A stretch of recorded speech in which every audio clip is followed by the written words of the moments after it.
morning, everyone. This is Meticulously Ridiculous, and I am your host, Jason. If you are joining us on the TuneIn app, StudiOU Voice of OU, you are certainly in the right location.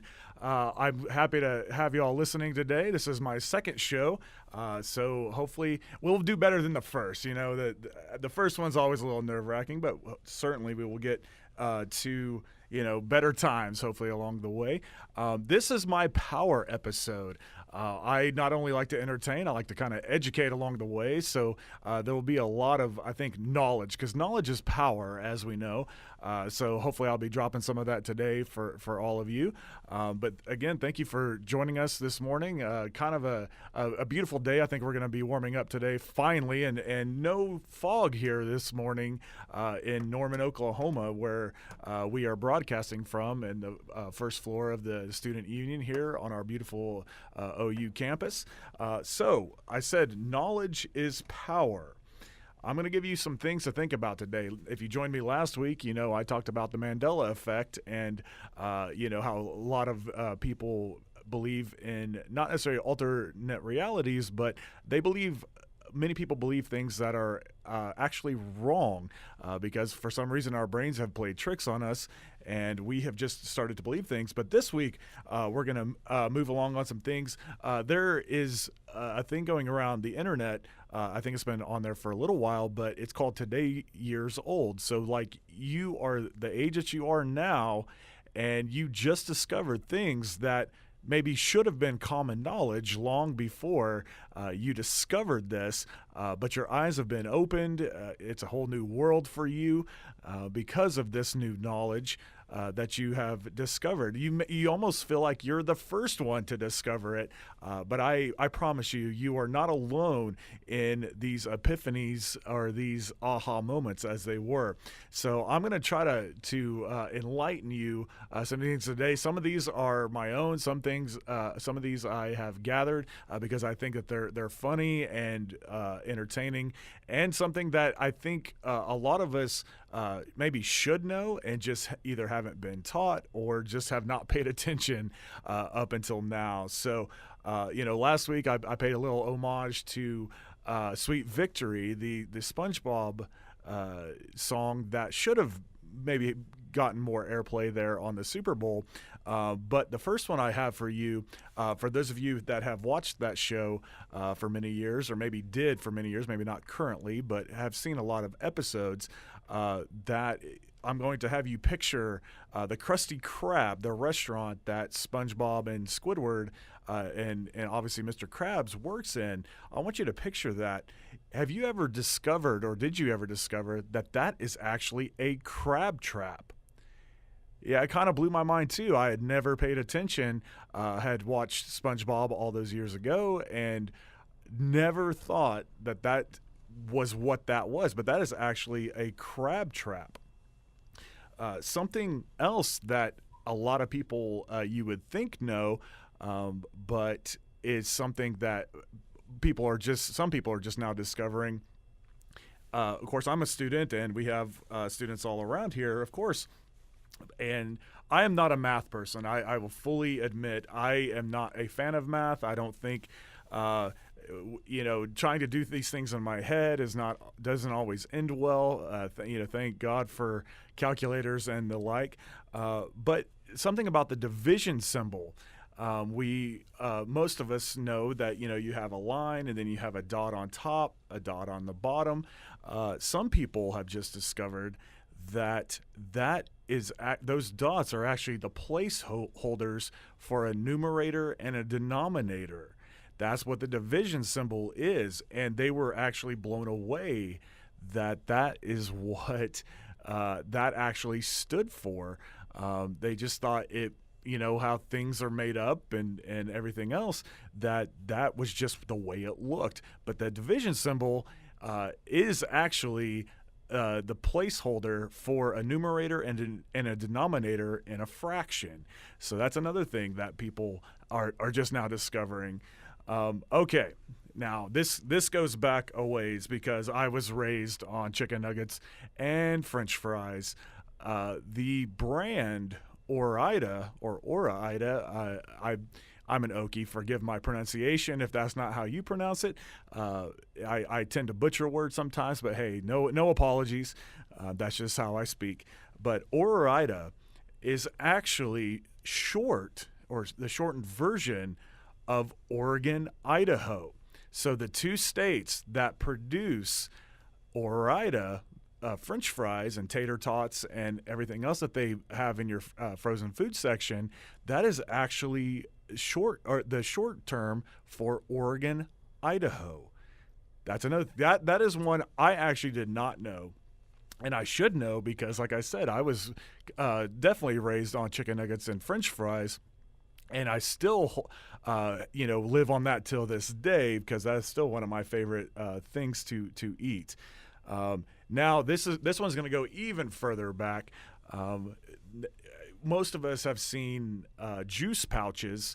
Like Capri Sun. I guess I can say these brand names on the air. I guess I'll find out pretty soon, won't I? But the boxed version of different juices for children that either they serve at schools or that you have seen all these years in grocery stores, the box style, you've probably noticed how the very top of the juice box, there are flaps. There are two pointed flaps pointing down because they're folded down to face the bottom of the juice box.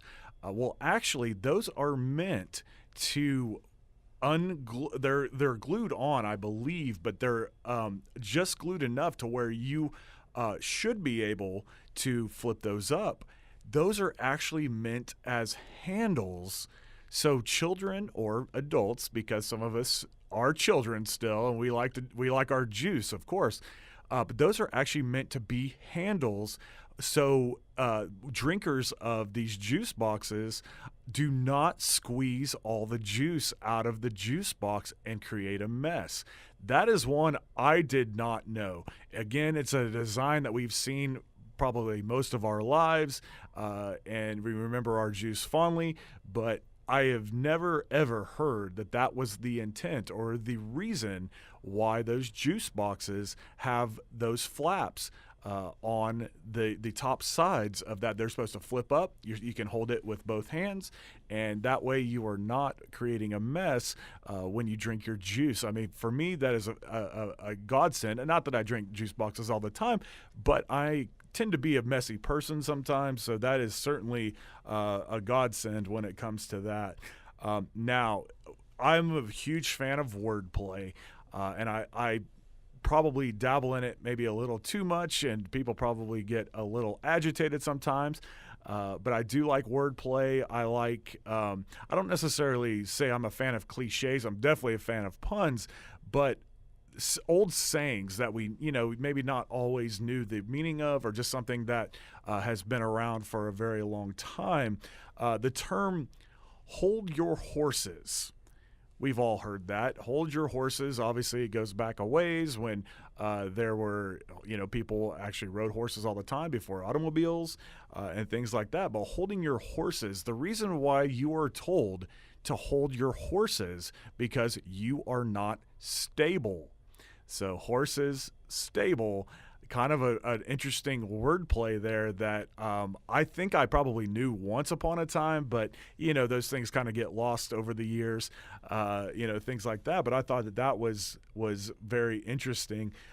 Now, here's another term that we've all heard, probably used many times, or maybe not more recently because this is slightly older, but the term "be there" or "be square."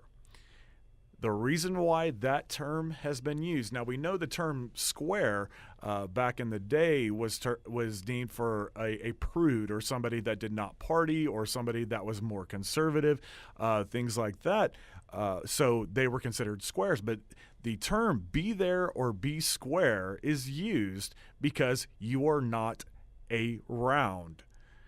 Yeah, exactly. Wordplay is insane. So be there or be square because you are not around is a term that has been used many a time. So my mind has certainly been opened in researching these and kind of blowing my mind, just like the Mandela effect that I was speaking on last week. Now, as a child, we probably all played, and maybe we still do, a game of tag. Now, tag, you just think that, hey, tag, you're it. That tagging is touching, and then, of course, you move on and everything else. But actually, tag is the shortened version or the acronym of touch and go. I had never known that. We've played tag, freeze tag, all of these versions over the years, and you've never seen, I probably not have ever seen the word tag in relation to this game with periods in between the letters. So that actually stands for touch and go. Again, another thing that is kind of been overlooked or surprising that these sayings, or these names for things you haven't really discovered just yet. The same with, I am a huge Adidas fan. I am wearing an Adidas jacket right now. I am always been a huge fan of Adidas, but that I just discovered a few days ago. I am surprised I did not know this because of being such a fan. Adidas is actually an acronym for All Day I Dream About Sports. Exactly. I had no idea. I thought maybe Adidas was somebody's last name. I didn't know how they came up with that. But Adidas actually stands for All Day I Dream About Sports. Another one that has kind of slipped through the cracks here. Now, if obviously we were all children at one time. We've already discussed some things from our childhood. But the famous or favorite, game when playing with children about the piggies. You are counting the piggies on the toes and, kind of doing your different variations on that. But some people have just discovered for themselves, I think maybe some of us have realized this, the little bit darker turn that game takes, about the little piggy that goes to market. Basically, I think children obviously will not read into a darker thing about what that when they get to that piggy, what that actually means. But it does not mean that the pig went shopping or went to the grocery store, supermarket to buy food. I think we probably all can guess what that actually means. It takes a little bit of a darker turn there, but that's something that I think is just some people have just recently latched onto okay, that is what that means. Okay, that got really, really deep there. Now, something that I have never thought of. Fire has been around since the beginning, pretty much. Fire has been used to make or destroy many things for many, many, many years. But this is another one that kind of had throwing me for a loop because it's not like I use fire all the time. I'm not striking matches necessarily or using those for any reason. But this is within a controlled environment. I don't want you to try this to obviously hurt yourself or hurt anything else. But I just recently discovered that when you strike a match or you have a candle, anything like that, that flames do not give off shadows. Again, I something you would think I would know. Maybe all of you know. Maybe I'm the lone one that does not know that. But flames do not give off shadows.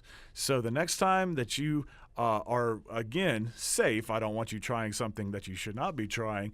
But that is something that the next time you are around some matches or something like that, I urge you to put into effect there or put into practice and see for yourselves that a flame does not give off shadows.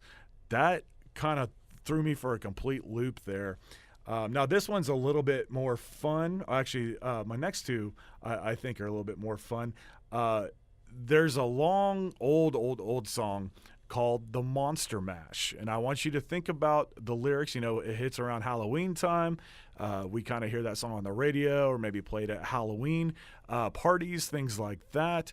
So the Monster Mash, you know, it was a graveyard smash and they did the mash, et cetera, et cetera. I will not sing it for you right now. There's a reason why I play drums and I'm not on microphone singing vocally. But the Monster Mash, I don't think very many of us have realized we have actually never heard the Monster Mash. We have heard a song about the Monster Mash. So we have never in our lives heard what the actual Monster Mash is and what they are dancing to. We have only heard a tribute song, basically, talking about the Monster Mash, not actually, we have no idea what kind of dance we would do to the actual Monster Mash because we have never heard it. We have heard a song that pays tribute to the Monster Mash. Now, for all my Nintendo fans out there, this is another one that I think kind of slipped through the cracks. Something that wasn't maybe quite, as well known. I know it certainly wasn't known to me. But I'm a longtime Nintendo fan. You know, we all love our Mario and Zelda and all the different ones that have come since the beginning. But most of us probably did not know that Yoshi, Mario's little dinosaur friend, lizardy dinosaur friend, Yoshi is not his full name. Again, Yoshi, you would just think, oh, he's just called Yoshi, that he's a dinosaur. He doesn't need a full name. But according to an article back in 1993, I believe it was like a Player's Guide article about the creator of the Mario franchise, talked about Yoshi and how, because I guess that was right around when Yoshi was added to Super Mario World and to the world of Mario as a whole, and obviously a very popular character. Yoshi's full name is actually T. Yoshisaur Munchakoopas. T. Yoshisaur Munchakoopas. Who knew? No wonder we just call him Yoshi, because the rest of that is a bit of a mouthful. So now this is the biggest one. Again, I mentioned that I am a huge fan of wordplay. So anything that has to deal with that, it really gathers my interest and things like that. For those of you who don't know what a palindrome is, palindrome, that's just kind of a fun word to say as it is, but a palindrome is a word that is actually spelled the same way forwards and backwards. So if you started at the end, it would be spelled the exact same way, going the opposite direction. A word for like I, for example, EYE, spelled the same forwards and backwards. But some people were upset that palindrome, the spelling of palindrome, was not in itself a palindrome. But actually, upon further investigation, palindrome, the way it is spelled, PALINDROME, is not a palindrome. But if you reverse that, the word emordnilap, so EMORDNILAP, the reverse of palindrome, actually is a word. It is a word when spelled backwards creates another word. So palindrome, forwards and backwards, spelled the exact same, but emordnilap, that's another fun word to say. Emordnilap is a word when spelled backwards creates another word. So we have, I'm sure you've seen this saying on signs, at restaurants, things like that. The word desserts, or the word stressed spelled backwards, is desserts. So desserts and stressed is an amordinal lap. The words drawer, as in, I'm sorry, again, I'm an Okie, so my pronunciation or my inflection, D-R-A-W-E-R, drawer, is the amordinal lap of reward. We have time and emit, laced and decal, regal and logger. That was one that kind of has you thinking there. So the phrase amordinal lap palindrome is an amordinal lap palindrome. It's all connected. It all flows the same way. So again, we are learning some stuff today that I don't think is complete common knowledge. So maybe we shouldn't all feel so bad about these things, but I just think that is so interesting that these kinds of things exist, and like little hidden gems. I love discovering such things. Like, I'm the discoverer, but I like when I discover things for myself and everything. It just kind of makes me smile, and it kind of gives you the little tinglies on the back of your neck, because you're like, oh my Lord, I just stumbled upon some new information here. So that is our knowledge is power portion of this show. The next one, our next section of this show, I'm going to play y'all some music for a little bit, but we'll be coming back. The next is patience is power, and we'll get to what that exactly means when we come back from this break.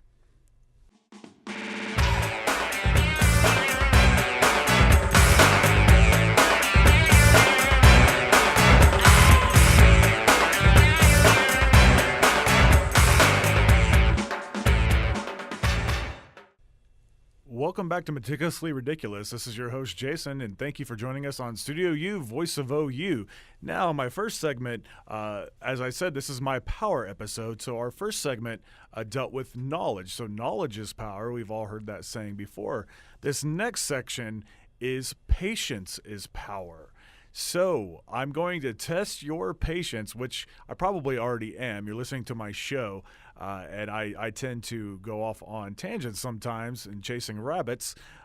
So I may be already testing your patience, but this one will certainly. I thought, patience is certainly a virtue, but I was saying that I have heard that do not pray for patience because you will get it. Having patience or not having patience is a frustrating thing sometimes, because we all get agitated or annoyed by others not maybe falling into line as we think that they should, moving as fast as we think they should.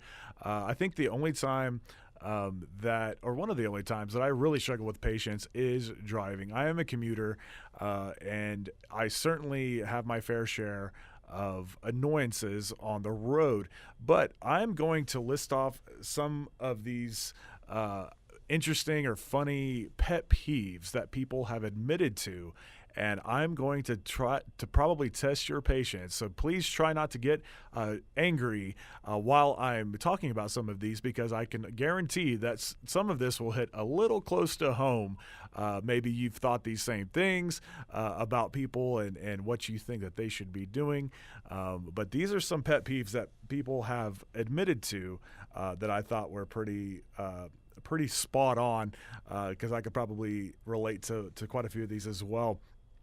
Now, we've all been to, I don't like to assume, but most of us, I'll say most of us, have been in a situation at a restaurant or some type of checkout, either retail, restaurant, or elsewhere, where the person in front of you has finished paying, and they obviously have brought out their entire wardrobe from their purse or their wallet. They have their cards everywhere. They take forever to try to figure out, oh my Lord, I just took it out of this slot, but I can't remember to put it back into this slot. How does this work? How does my body even comprehend, or what do I do here? And of course, you're standing behind them. Maybe you're not right behind them, but maybe you're back further in a long line, and getting angrier and angrier, or just at least more annoyed, because come on, pick that stuff up, put that back where you got it from just 10 seconds ago, and move to the side. At the very least, move to the side. I think a lot of people get annoyed at something like that, but we've maybe done that ourselves as well. So, this is also a reflective time, because patience, and also patience is power. That's what we're kind of getting at today. Now, this is one I feel like I run into all the time, whether it be an elevator, or whether it be a room. I don't ride public transportation necessarily, but I know this has happened once upon a time when I did, is people not letting others exit the room that they're in or the elevator that they are in before entering. So you are not allowing the people to get out of your way to disembark from the elevator or to get out of the room. Maybe, of course, especially here while we're at class, the full classroom ahead of you is full. So you would probably be wise to step back, let them kind of get out of the way and leave the room, so that way it's not even more crowded and then people get even crankier and you're kind of crammed in there, or trying to navigate around either desks or tables along with 100 other people, but that's something I feel like I run into all the time, and that has certainly tested my patience, and I'm guessing some of you can certainly relate to that. But again, we just try to be patient. We here in the Midwest South, we use a phrase, bless their hearts. We all know that does not mean bless their hearts, but we can continue to think that, and hopefully maybe it'll turn into more of a positive. Now, this is yet another one. Here on the campus of OU, we have some pretty wide sidewalks because we have plenty of people on their bicycles. Obviously, the little Bird and Lime scooters are zooming around. We have other service vehicles, but is groups of 4 or even more, I have seen even a larger group, walking side by side down the sidewalk. Meanwhile, you were almost diverted to the grass, or in some cases mud, depending on this Oklahoma weather, what you're having to work with. But walking side by side, 4 or more across, thinking that this is the yellow brick road or something like that. This is not the yellow brick road, Dorothy. You need to single file it until maybe people have passed. So that is another pet peeve that a lot of us probably struggle with and have encountered probably more times than we would like to admit. Now, some people, this to me kind of throws me off a little bit because this is all going onto the same sandwich. This is a food-related one. People get agitated when somebody in their vicinity, maybe they don't even know the person, maybe they're at a restaurant, who knows, but using the same knife for the peanut butter and the same knife for the jelly. So basically mixing the two that are going to be mixed on that sandwich. It's all going to the same place, on the same bread, in the same mouth. But people get really agitated when they see somebody using the same knife for the peanut butter and the jelly. Meanwhile, in stores, they actually make, as most of us know that have been to the grocery store for many years now, they make a jar of mixed spread, jelly and peanut butter, that are already mixed in the same jar. So what do you do then? What if you see that? Do you just completely just lose your mind and have a breakdown? I certainly hope not, but a lot of people get upset about that. Now, I will maybe sidebar that one. Crumbs on the butter, I have a problem with talking about with toast and things like that. That gets a little bit in a little bit more of a gray area for testing my patience.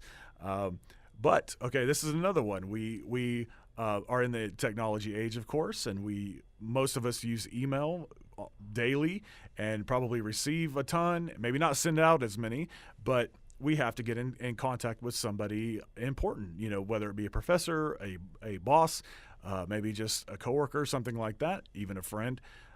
where you know you're being very efficient, of course, and so you're like, well, let me ask several questions, so that way I'm not having to hit this person with like 17 different emails. So let me be very concise and meticulous, and put multiple questions in an email sending out to whether it be a boss, professor, friend, whoever. Just let me do that for them. I think that is very considerate. So I'm going to be very efficient when it comes to this.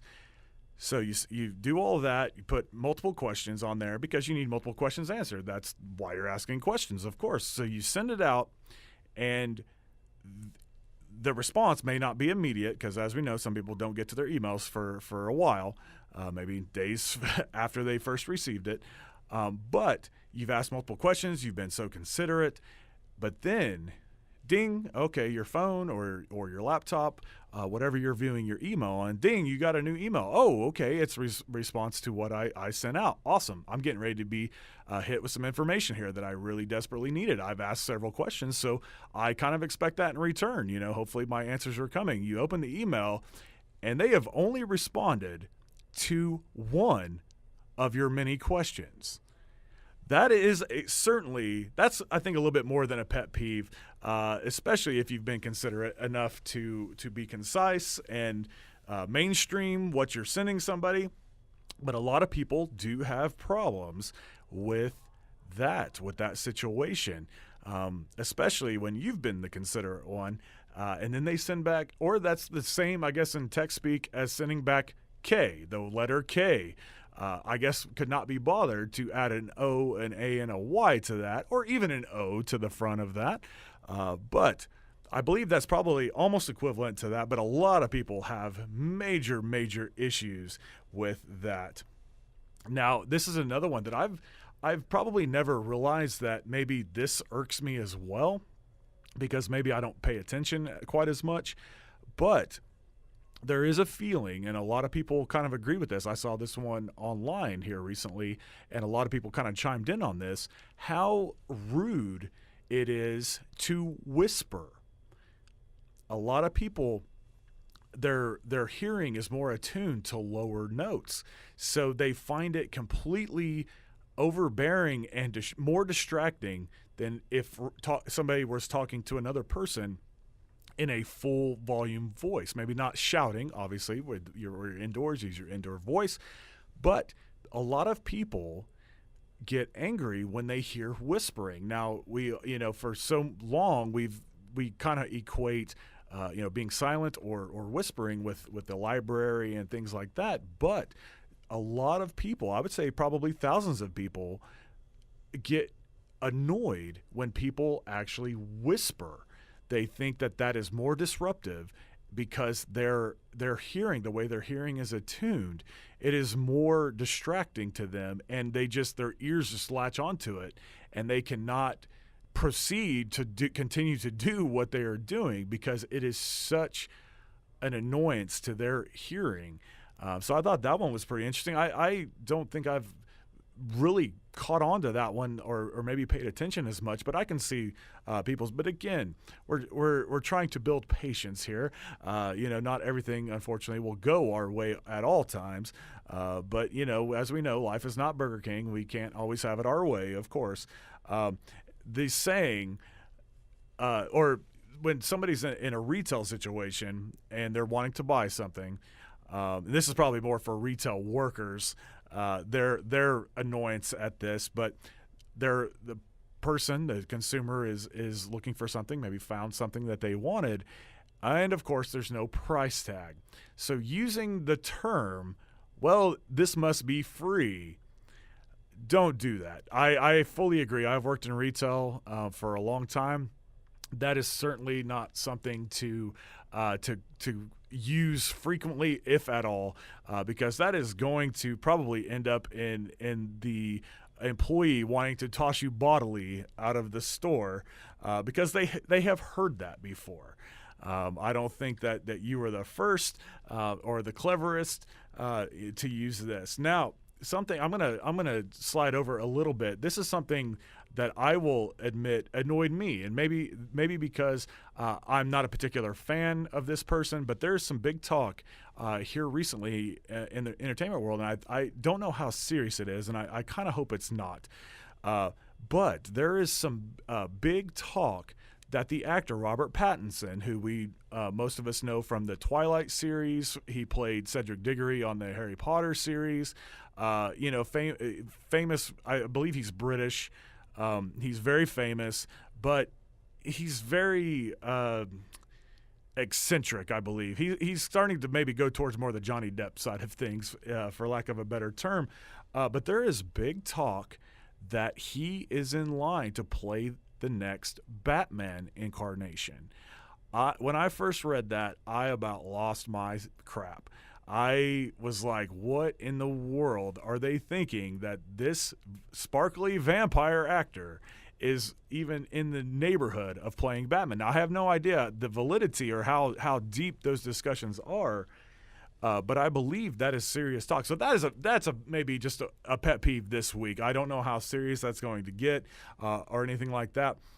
At the beginning of this segment, I talked about driving and everything else. Now, this one is probably my personal biggest pet peeve in life. I try to view myself as pretty laid back and everything else.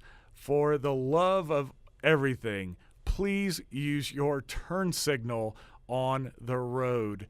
And let's piggyback on that. Please wait till I'm either behind or in front to try to come to my lane.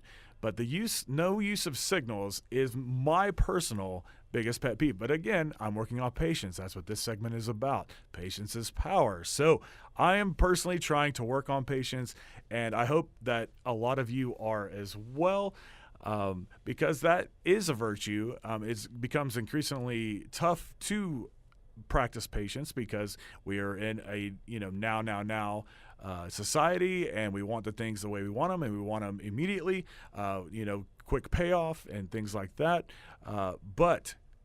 So if you get nothing else from this segment, please use your turn signals. So we're going to play some more music, and we'll be coming back with our Change is Power segment. See you in a few.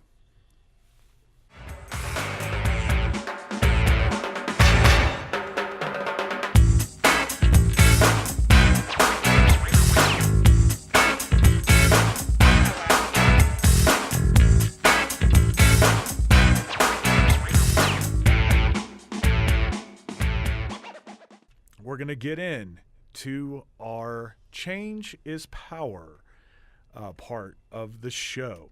So we've talked about knowledge is power. We've talked about patience is power. Now this will be our change, something that I've been looking at for a while, and I think it's fun and kind of funny because a lot of us can say, oh, crap, yes, I do that now. So I mentioned my mom. And so that was a great segue. I did not mean it that way, but it's a great segue into this particular portion because basically the title of this part, Beyond Change is Power, is things you used to make fun of your parents for that you now do yourself. So there is power in change. You're like, I will never be what they are, or any other mentor in your life. Doesn't have to be just parents. It could be just somebody that is older than you that you have denied or held back on emulating them, or thinking, I will never do the things that makes them them. They are so annoying. We've already talked about pet peeves in today's show, but these are things that you used to make fun of your parents for, but now you find yourself doing. First one is, this is a little bit closer to home here. I am not a huge shopper, but this is one I can relate to, is getting excited when a new supermarket opens. You are almost waiting. You've passed by there maybe many times. Sometimes construction takes months. You see the sign out front. You start getting, oh my Lord, that's 10 feet closer to where I live, closer than the other supermarket I normally go to. This is awesome. We have a brand new supermarket opening. Oh my Lord, a new supermarket opened. I got a mango for 56 cents. I am excited. But that is something that I think a lot of us have heard or seen our mom or our father, maybe both, if they enjoy cooking and things like that, that they get excited when a new supermarket opens in their neck of the woods. So that is one. This is another one that I've kind of found myself doing as well, but also because the rates are typically better, so you kind of want to save some money, but that is not the reason for this next one. This next one is going to restaurants early to avoid the crowds. As we know, a lot of people work 9 to 5 jobs. They get off at 5 o'clock, so around 6 or 7, things start picking up. You start having to, maybe wait on a table at certain places, or, you are in with a lot of crowd. You're out in the waiting area with a lot of people, screaming kids, people just talking really loud. I am a very loud talker. I've been told that many a times, but hey, it serves me well most of the time. And in fact, I'm not even using a microphone right now, so I'm just that good. My voice projects that well. But yes, going to a restaurant early to avoid the crowd. So you are going into a place early, maybe 2 or 3 hours ahead. You're having almost an early dinner, late lunch, maybe mid-afternoon snack, but that would be your dinner. But you're going to these places to avoid the crowds. There is an early bird special at most restaurants, or most sit-down restaurants, for a reason, and I believe that is probably one of them that people partake in of doing for that. This will go back to the pet peeves one. I ended that segment talking about please use your turn signal. Well, this one is the reverse of that. This is something that you probably have made fun of your parents or even grandparents about, leaving your turn signal on for 6 or more miles and not caring. You do not care that you have left the people behind you wondering what is going on in your vehicle for the last 6+ miles, because you just don't care anymore. Hey, I use my signal, so that's a great thing. I'm one with the road here and everybody around me, but you've passed by many exits, and people behind you are still wondering where in the world you're heading to, or if you've lost your mind. But yes, leaving your turn signal on for many miles after people thought you were going to exit or turn onto another street, things like that. I'm sure we've all made fun of maybe even other cars around us, thinking, oh, look at that fool. It's so easy to flick your blinker, off. What in the world is going on? But this is transitioning into a time of not caring about that. So we probably have made fun of our parents or our grandparents or other people on the road who are probably somebody's parents or grandparents as well. So obviously they're as a whole. Now, this is also one that I tend to kind of fall into, checking the front door to see if it's locked, checking it twice. Being a little bit of Santa because he checks his list twice, but you're checking the front door twice because, of course, you can't be too careful. But you just locked it, you walked away, and then, maybe you double back because, maybe I lost my mind. Maybe I didn't fully turn the lock, things like that.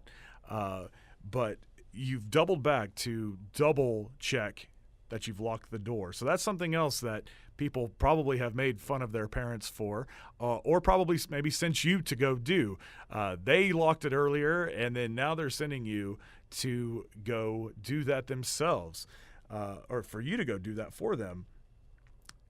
This is another. I don't think I've fallen into this category just yet, but I'm guessing probably some of you, that even if it's just one of my tens of listeners that latches onto this one, you suddenly care too much about couch cushions.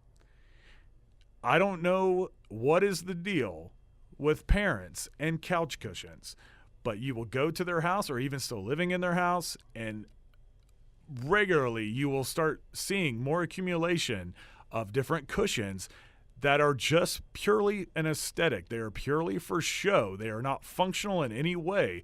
I guess we can probably sidebar that with pillows on the bed, because you have to take off 75 of them to get a good night's rest. Or the same thing to sit on the couch. You have to move all of these out of the way. Well, what are they there for? If they're not there for, it's a cushion, right? They're not there for comfort, then what in the world are they there for? Who's coming into your house and paying that much attention to your cushions?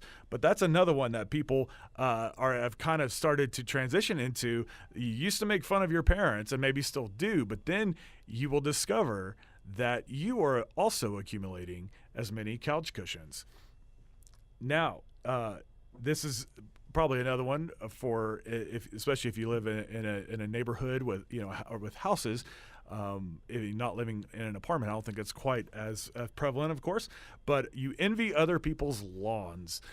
You're driving by down the neighborhood street, and you are looking left, you're looking right, and you're admiring what you see, and you're remarking about how well manicured or how well the landscaping is on those lawns, but you're thinking, what has my life come to? I am now thinking that is a cool thing to add into conversation or to remark on, that person's lawn is amazing. Look at those shrubs, shaved just so. They're perfect. They fit around the house. It just looks perfect.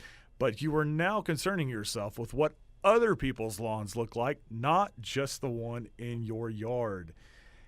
And I can certainly relate to this one. This is a biggie. You spend your weekends doing laundry instead of having fun. Weekends used to be for fun.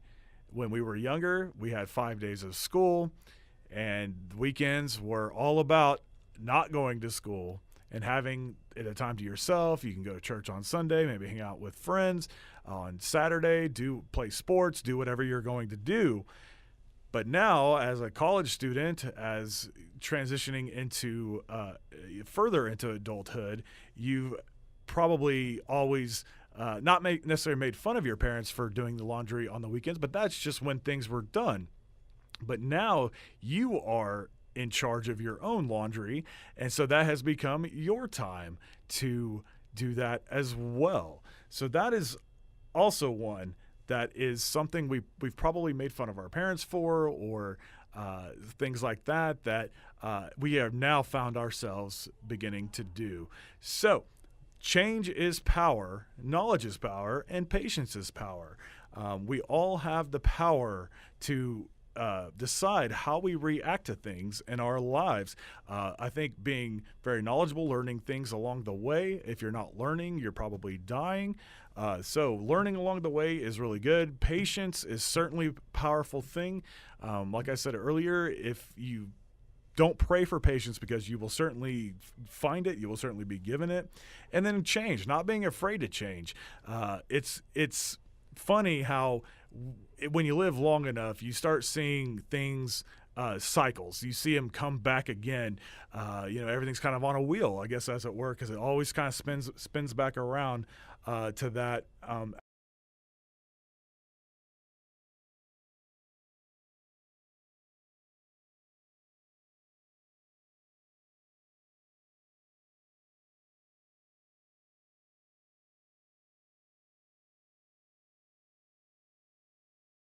At YaleClimateConnections.org. Welcome back to Meticulously Ridiculous. This is your host, Jason. Hopefully you're listening to us on StudiOU Voice of OU. I think that's about the only way you'll be listening to me at the time. So this has been our power episode. We've talked about knowledge is power, patience is power, and change is power.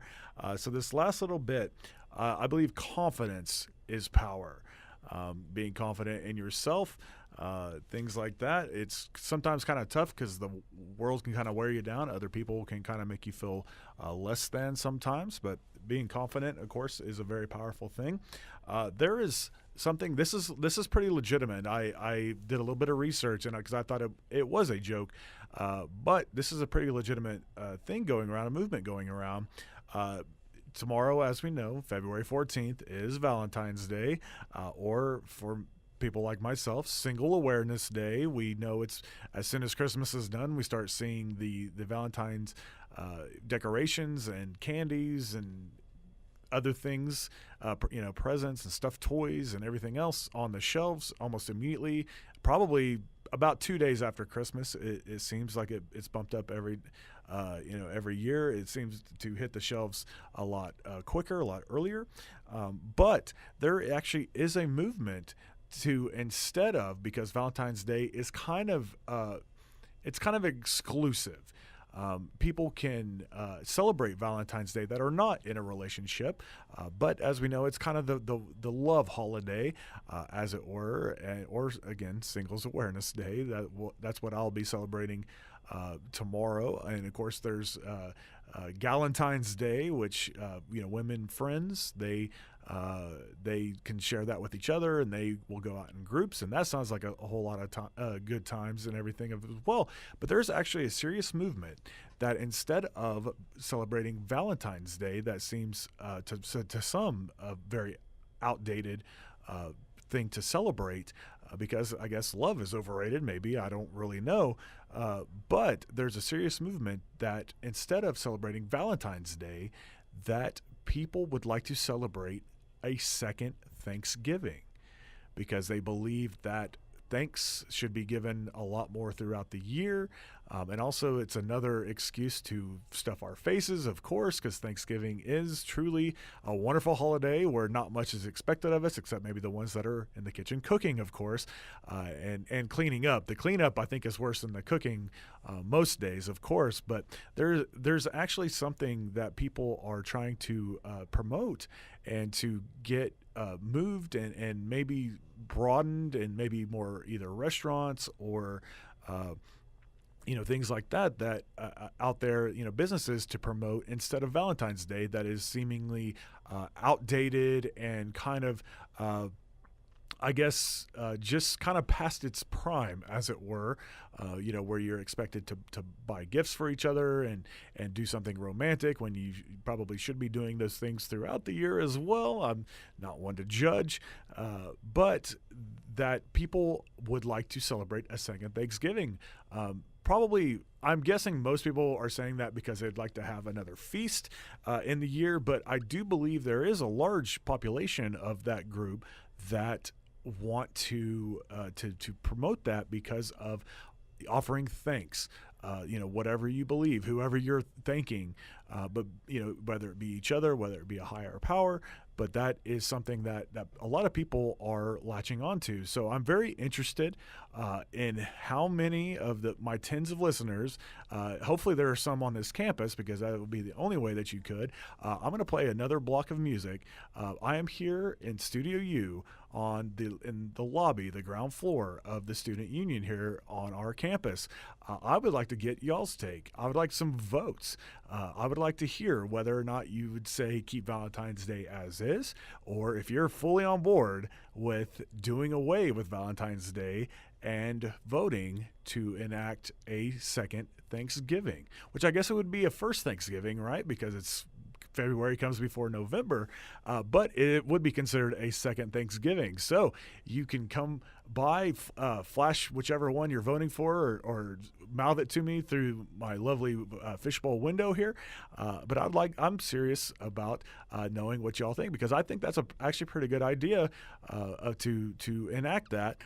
Because things should be given throughout the year. We take a lot of things for granted, of course, and something else that is very powerful, obviously, is confidence and being thankful and being humble.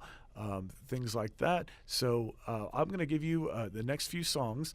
If you would like, if you are within the Union vicinity, come to StudiOU, the ground floor of the Union, and I'd love to see. I probably will not open the door, but I would love to see your vote on whether to keep Valentine's Day as is, or should we enact a second Thanksgiving? You have a few songs coming up, and then I'll be back with closing remarks and maybe some votes. Maybe some people will come by, and we'll be right back with you here in a few.